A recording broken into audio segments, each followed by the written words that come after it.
നമസ്കാരം.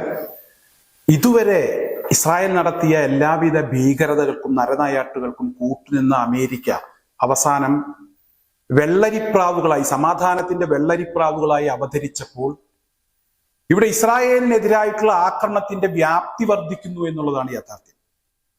അവസാനം പുറത്തു വന്ന വിവരം ഹൂത്തികൾ കടലിൽ നിന്നും കരയിലേക്ക് ആക്രമണം നടത്തുന്നു എന്നുള്ളതാണ്. ഇതുവരെ ഹൂത്തികൾ കടലിൽ കപ്പലുകൾക്ക് നേരെ മാത്രമാണ് ആക്രമണങ്ങൾ നടത്തിയിരുന്നത്. അപൂർവം മാത്രമാണ് അവർ ഇസ്രായേലിലേക്ക് ചിലപ്പോഴൊക്കെ മിസൈലുകൾ വിക്ഷേപിച്ചിട്ടുള്ളത്. ഇന്ന് ഇസ്രായേലിലെ എയ്ലാറ്റ് നഗരത്തിലേക്ക് ഹൂത്തികൾ ബാലിസ്റ്റിക് മിസൈലുകൾ വിക്ഷേപിച്ചിരിക്കുന്നു.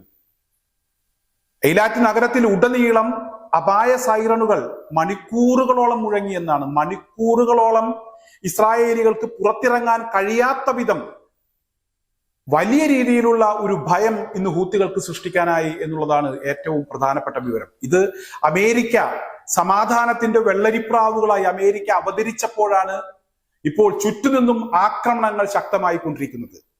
അമേരിക്കയുടെ ഉള്ളിലിരിപ്പ് കൃത്യമായി ഇവിടെ ഹൂത്തികൾക്കും അതുപോലെ തന്നെ മറ്റു സംഘങ്ങൾക്കും അറിയാവുന്നത് കൊണ്ടായിരിക്കാം അവർ ഇത്തരത്തിൽ പ്രവർത്തിക്കുന്നത് എന്ന് മാത്രമാണ് നമുക്ക് ഈ അവസരത്തിൽ മനസ്സിലാക്കാൻ കഴിയുന്നത്.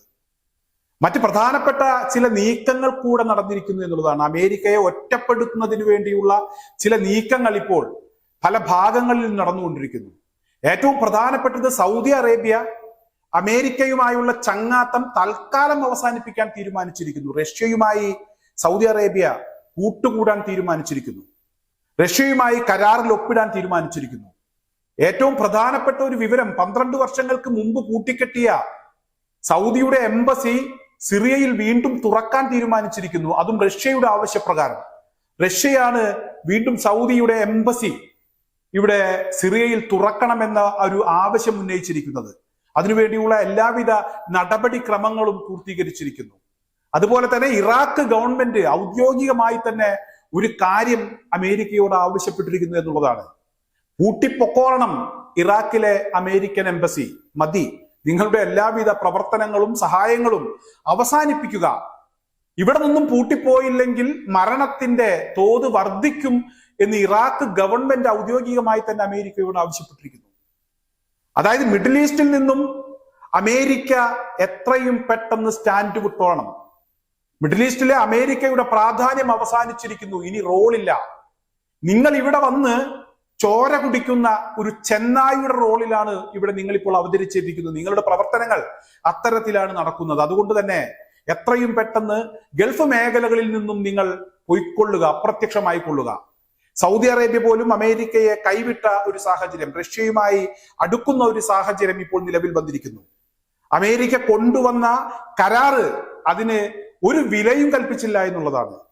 അവസാനം ഇറാന്റെ പരമോന്നത നേതാവ് ഇവിടെ ഒരു കാര്യം കൂടെ വ്യക്തമാക്കിയിരിക്കുന്നു. ഹമാസ് എടുത്ത നിലപാടാണ് ശരി. ഹമാസ് സ്വന്തം രാജ്യത്തിനു വേണ്ടി അവർ പോരാട്ടത്തിന് ഇറങ്ങാൻ തീരുമാനിച്ചില്ലായിരുന്നുവെങ്കിൽ ഒരുപാട് പ്രശ്നങ്ങൾ ഫലസ്തീനികൾ നേരിടേണ്ടി വരുമായിരുന്നു. ഹമാസ് എടുത്ത നിലപാട് തന്നെ ശരിയെന്ന് വീണ്ടും ഇറാൻ പ്രഖ്യാപിക്കുന്ന ഒരു സാഹചര്യം കൂടെ ഉണ്ടായിരിക്കുന്നു. അതായത് അമേരിക്കയും ഇസ്രായേലും കൂടുതൽ ഒറ്റപ്പെടുന്ന ഒരു സാഹചര്യം തന്നെയാണ് ഇപ്പോൾ നിലവിലുള്ളത്. ഹിസ്ബുള്ള ശക്തമായ രീതിയിലുള്ള ആക്രമണമാണ് ഇസ്രായേലിനകത്തേക്ക് അഴിച്ചുവിട്ടുകൊണ്ടിരിക്കുന്നത്. അവരുടെ ബുർഖാൻ മിസൈലുകൾ നേരിടുന്നതിന്, അവരുടെ അയൺ ഡോമുകൾക്ക് അതിനെ പ്രതിരോധിക്കാൻ കഴിയുന്നില്ല. അത് നേരിടാൻ ഇസ്രായേലിനുള്ള ശേഷിയില്ല. പല പ്രദേശങ്ങളും തകർന്ന് തരിപ്പണമായി പോയി എന്ന വാർത്തകൾ ഇപ്പോൾ അന്താരാഷ്ട്ര മാധ്യമങ്ങൾ പുറത്തുവിട്ടുകൊണ്ടിരിക്കുകയാണ്. എന്തായാലും ഓരോ മണിക്കൂർ കഴിയും തോറും ഇസ്രായേലിനെതിരെ നടക്കുന്ന ആക്രമണങ്ങളുടെ വാർത്തകൾ അന്താരാഷ്ട്ര മാധ്യമങ്ങൾ പുറത്തുവിടുന്നുണ്ട്. ഇസ്രായേൽ ശരിക്കും പറഞ്ഞാൽ മരവിച്ചു പോയി എന്നതാണ് ഇപ്പോഴത്തെ ഒരവസ്ഥ. അവർക്ക് അനങ്ങാൻ കഴിയുന്നില്ല. അവർക്ക് എങ്ങനെയെങ്കിലും വീണ്ടും രക്ഷപ്പെടണം എന്നുള്ള ഒരു ആഗ്രഹമുണ്ട്. പക്ഷെ ചർച്ചയുടെ പേര് പറഞ്ഞ് തൽക്കാലം അവർക്ക് പിടിച്ചു നിൽക്കുന്നതിന് വേണ്ടിയുള്ള അവസരം ഹമാസ് നിഷേധിച്ചിരിക്കുകയാണ്. ഞങ്ങൾ ഇനി ചർച്ചയ്ക്കില്ല, ഞങ്ങൾ ഇപ്പോൾ പോകുന്ന പോലെ അങ്ങ് പോകട്ടെ, ചർച്ചയുടെ പേര് പറഞ്ഞ് തൽക്കാലം നിങ്ങൾ പ്രശ്നങ്ങളിൽ നിന്നും വിട്ടുനിന്ന് വീണ്ടും കരുത്താർജിച്ച് ഞങ്ങളെ ആക്രമിക്കാൻ അല്ലെങ്കിൽ സാധാരണക്കാരെ കൊന്നൊടുക്കാനാണ് നിങ്ങളുടെ ഉദ്ദേശം, അത് ഞങ്ങൾക്കറിയാം, അത് ഞങ്ങൾ തിരിച്ചറിഞ്ഞു കഴിഞ്ഞു എന്ന് ഹമാസ് കൂടെ ഇവിടെ വ്യക്തമാക്കിയിരിക്കുകയാണ്. ഇസ്രായേലും അമേരിക്കയും നാണം കെടുന്ന ഒരു അവസ്ഥയിലേക്ക് കാര്യങ്ങൾ അവർ തന്നെ കൊണ്ടെത്തിച്ചിരിക്കുന്നു എന്നതാണ് ഏറ്റവും പ്രധാനപ്പെട്ട വാർത്ത.